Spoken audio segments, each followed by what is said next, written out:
normally your favorite part of fight week and the last time you really get to enjoy it. Yeah, exactly. Everything's good. Nice when this kind of stuff's over. Okay. I guess talk to me how you got to this decision. This will be the last one, right? You just toyed with it for a while, but how did you decide, yeah, this is going to be it? It's just a feel I got. It was just over time. We've been doing this a long time, accomplished a lot, just felt it was time. You know, you're so beloved in the sport. I mean, do you get a chance to see that? When we see it from the outside looking in, do you sense that respect that you have? It's almost greater than I've ever seen in the sport. Yeah, it's kind of crazy. I actually try not to focus on it because I don't. It's like one of those things where I created this like gap between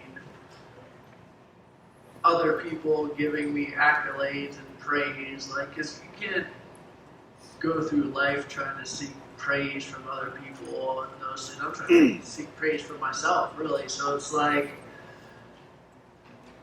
being able to accept that people are, and me being like, oh, thank you, I appreciate that. It's definitely something that I've never really allowed myself to get involved with, because maybe one of the reasons I've been able to do this for so long is because I just focus on what I need to focus on. Because you're going to win, you're going to lose, there's going to be people around you that are excited. That's just, you can't control how other people treat you, so I don't try to rely on that for anything. But it's nice. I try not to look back at all my career because I've been doing this for so long, because it's so much, and I'm focused on going forward. I mean, that's how I've always been, focused on going forward. When I look back at it, it's a lot. I mean, there's a lot of people who helped me get to where I am today, and a lot of good training partners. I mean, it's just crazy. This next phase of your life, I mean, I doubt you can remember a time when fighting wasn't a part of your life, right? I mean, so are you looking forward to it? It's like, I don't have to deal with this responsibility anymore, or there's a little fear of like, man, there's going to be this hole missing? What's your thoughts? I would say there was fear, because it's freaking unknown. Like, I've been training and competing my whole life. Like, even when I was supposed to be in high school or middle school, I'm like concentrating on how to get better at wrestling or football or whatever, fighting, when I should be doing my homework. So that's where I've always been. So one thing that I feel that I'm going to get out of this is I'm going to actually just be able to train for fun again. Which is huge. Like, my body feels better when I'm training for fun. When I'm training for a fight, it just doesn't feel as good as it used to. And I don't have to recover now, so like I could actually torture myself, which just seems weird. Like, that's my goal, is to like torture myself, beat myself down, and that's how I gain strength. But now, since I'm older, I can't recover as fast, so that's it. So I'm going to be able to torture myself a little bit more and give myself more rest. Give us your thoughts on Niko as a final opponent. I mean, stylistically, it seems like it could be an exciting matchup. Is that the type of fight you want in your last fight? Nothing against Niko, but I didn't really care who I was fighting. I'm always just focused on myself and like trying to get my stuff situated, trying to feel good on Saturday is really what I'm focusing on. If I feel good, then the fight's going to go good. So that's what I focus on. And I let the UFC kind of take care of that stuff. Dave Martin, they talk, and like, hey, what do you think about that? And I'm kind of like, whatever, like, let's just go. Last thing for you, touched on the fact that you'll keep training. I mean, do you see yourself staying around the sport, being a part of like corners and coaching camps or anything, or do you want to withdraw from the sport and be away from it? No, I'm definitely going to be around the sport. This sport's given so much to me. The reason I am where I am today and been able to last this long is because of all the people helping me. So I'm going to give back all these little tidbits I've learned over time. And we have a really good gym at Killcliff FC, and just like being able to help guys get stronger so that they can make money and compete at a high level. And that's what I feel like martial arts is about. It's giving back and showing techniques. Rob back here. Robbie, back here. Congratulations on an amazing career. Thank you for so many great iconic moments. So your first fight was 22 years ago. Did you ever imagine, or could you ever fathom, how much the sport has grown since your very first fight? No, I remember when the UFC champions were driving around and like what kind of cars they were driving, and like I was just happy to. I'm like, hold on a second. So when I was 16, Milicic brought a whole bunch of five fighters into our wrestling room to wrestle with us, and I was like, and I was a fighter. I mean, I did martial arts growing up, and I was wrestling, and I'm like, hold on a second, what do you guys do?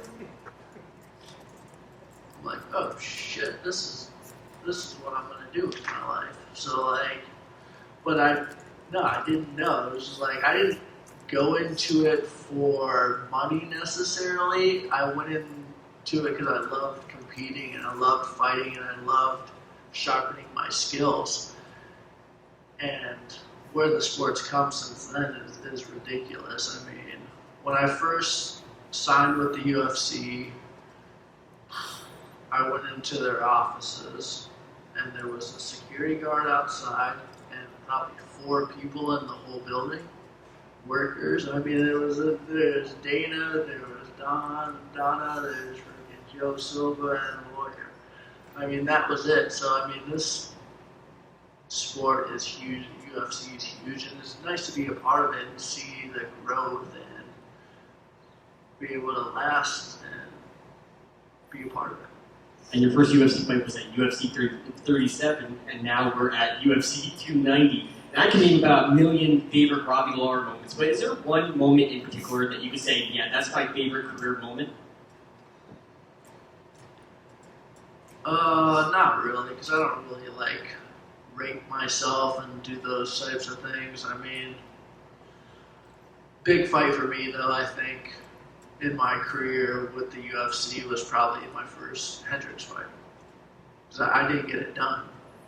Plain and simple, I didn't get it done, and I thought I should have, and he outcompeted me and got the job done. So after that, I was on a mission, and I think that was a big fight for me. Thank you very much for the memories. Thank you. Robbie, I know you said you don't like to look back, too much. It's always been about looking forward, but tomorrow night you're having a fight inducted into the UFC Hall of Fame as well. Are you planning on attending the ceremony, or is that too difficult with the weight cut? No, I'm not sure what's gonna happen, but I've been doing this so long. My weight's good, so I'm good. You're a very even-keeled guy, I know, but is any of this stuff like stirring up emotions, like tomorrow night when you're going to be inducted, the final walkout, like are you kind of processing it in that way, or not really? I think it could, and it has come up, but I try not to because it's a lot. I've been freaking doing this a long time. And we talked before the last fight when it was going to break this like main card streak you had been on to go to the prelims, and then you got ultimately bumped up again. But it seems like it might work out that way. What does it kind of say that you spent 20 years, not being on a prelim fight until now, and obviously it's the featured one. It's still on ABC and ESPN and all these massive platforms, so a lot of people will see it. I think it just shows that I go out there and fight and I'm put on the show. I've been doing this for a long time, and I wouldn't necessarily think that it's that cool because you know how I am. I'm like, whatever, like, let's just go out there and fight. I'm put on a show. If there's one person in there, if there's one person watching, whatever, let's freaking fight. But I'm growing up now, and I appreciate everything I accomplished, and being on the biggest stage at the end of my career after a long career is awesome. Just last thing, you mentioned working with all these fighters like Killcliff and everything. You got like Ian Gary and Shavkat and all these people. Which one of these, and I know maybe a difficult thing to answer, don't want you to disrespect any of the others, but which one of these guys has like the highest ceiling, in your opinion, in the sport?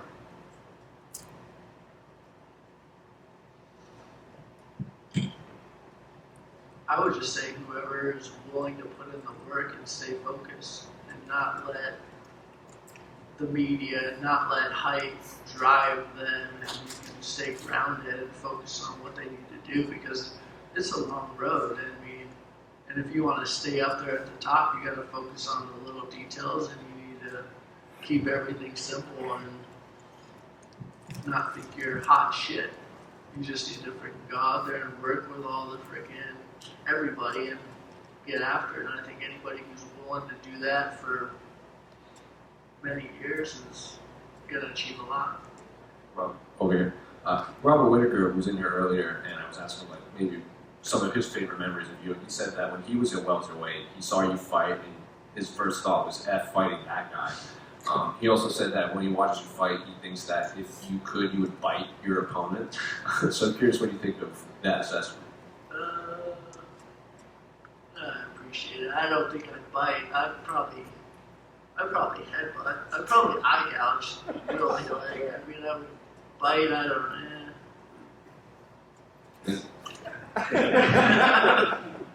know. The final one for me. When you look like now that you're putting your career to an end, there's still fighters like Matt Brown. He has the knockout record. Jim Miller has the win record. He wants to now fight on UFC 300 because he fought on UFC 100 and 200. Do you look at like that generation of fighters that came up with you, and like there's just like a different camaraderie with all you guys that came up during that Zuffa era through the Reebok into the ESPN era?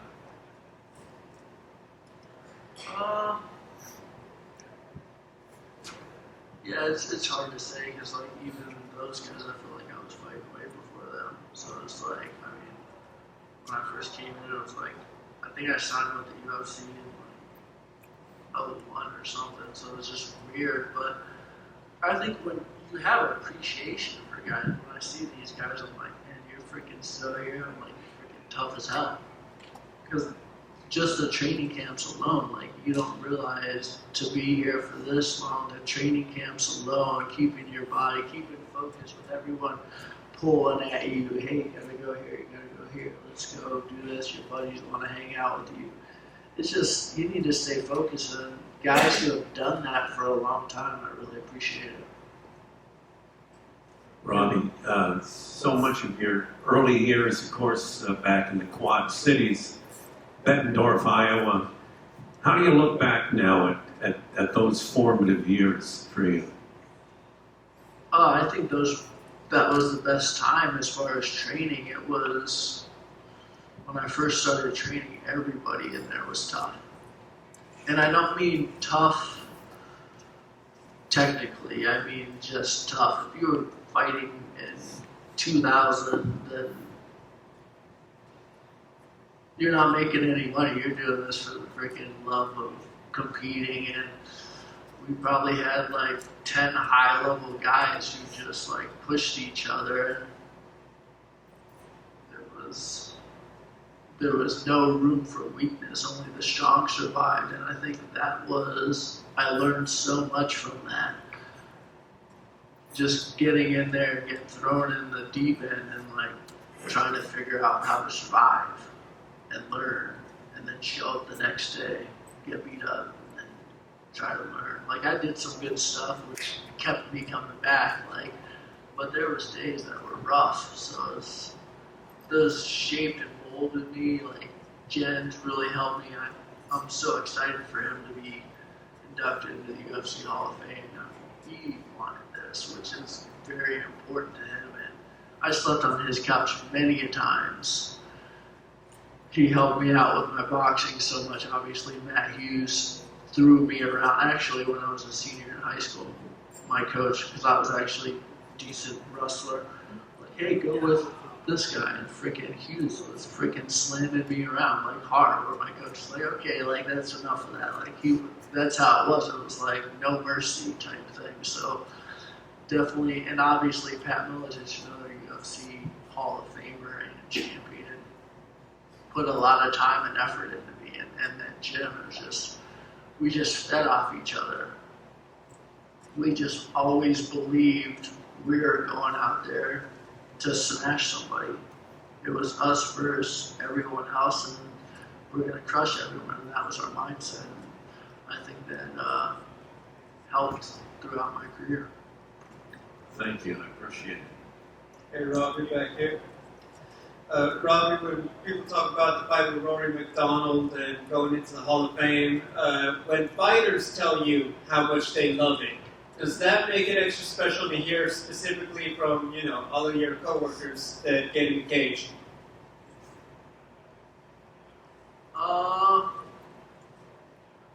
Yeah, I mean, I'm not quite there yet, where I'm still absorbing other people excited about things I've accomplished, but as I get older and I'm trying to figure out how to I'm just out there competing, just giving it my all. It's what I do, and I mean, I guess it's nice, but I'm happy with how it was so long ago too. I'm on to the next thing, but it's just weird for me to. I just don't know how to accept it, and just because I didn't get into this sport for praise and hype and those types of things. I'm just trying to be the best I can be, and so maybe I need to figure out a way to let people appreciate me. I mean, I think you find a lot of people are ready to. To talk about that, when Rory came to Killcliff, fans were wondering, it's a little bit like Rocky 3. They ended up having a third war behind the scenes in the gym. Can you speak to any of that? How good did any sparring session get with Rory when he came over?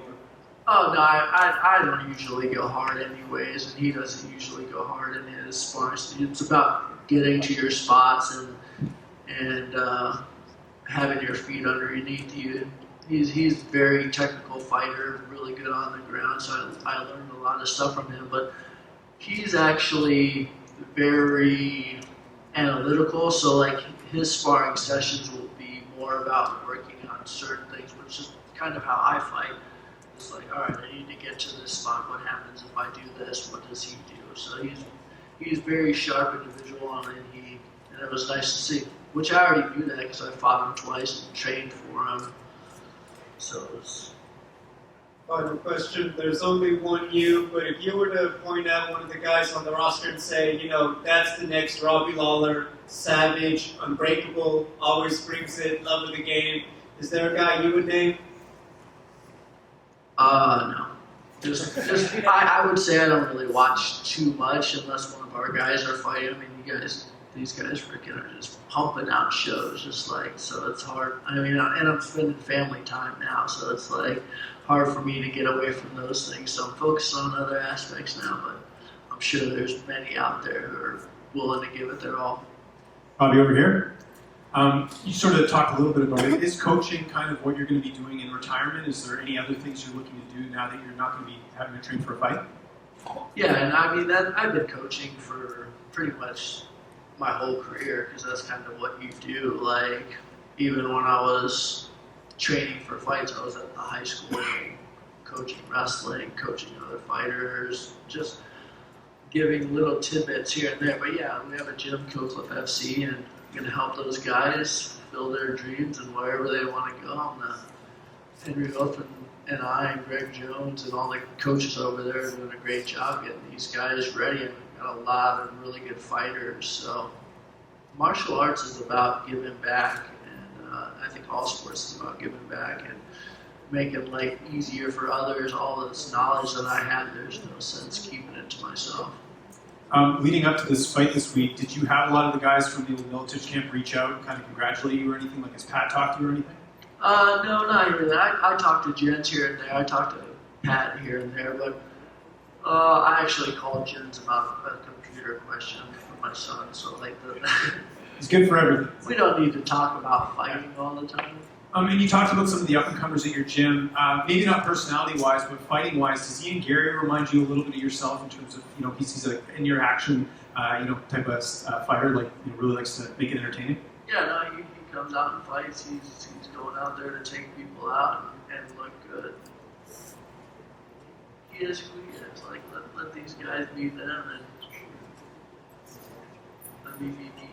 And just last one, looking back at your career now, is there one opponent you wish you would have been able to share the octagon with that you didn't get a chance to? I mean, back in the day, maybe I was but now, looking back, I'm guys cross your paths for certain reasons, and it just is what it is. It's just MMA. Nah, I'm good. Well, I'll throw one out at you because you guys never fought. Was George St. Pierre a fight you would have wanted to have at some point, just with the history of Matt and him?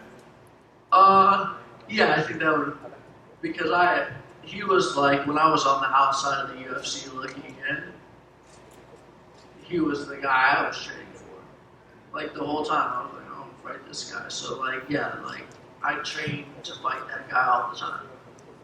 Perhaps He you was the best. Back there. Just one quick question for you. Obviously, you talked many times about how long your career was, the amount of fights you've had in Vegas. I can't even count. What's your favorite thing about Las Vegas? I mean, obviously the fight's the best part, but the food's amazing here. Lots of really good food. I love eating, so I'm a foodie. So, food. Rob, just one question. A colleague of mine in Hawaii wanted me to ask you about your time that you spent in Hawaii. After your first initial stint with the UFC, you went to Hawaii, fought like 5 times, and became a champion for the first time in your career. You wanted to know kind of what that did for your resurgence of your career and, you know, what eventually led to where you got to. It was great. I actually moved up to 185, so there was no more weight cutting. I would just go there and eat galbi and freaking mac salad and rice. So, and I was on vacation. I think the first time I went there, like I didn't stay after him, like, and my buddy was like, hey, I'm going home. He's like, no, I'm staying here for a couple of days. And I was like, shit, I should have thought of that.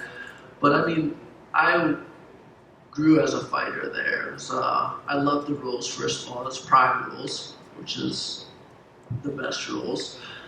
For those of you guys who don't know, the knees to the head on the ground, soccer kicks, those types of things.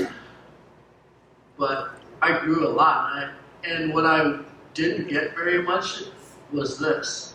I did not have to do very much media. Like, it was just like show up there on vacation, maybe a little bit of media, but like not really, because it's laid back there anyways. And then I just go out there and fight, and then go eat food.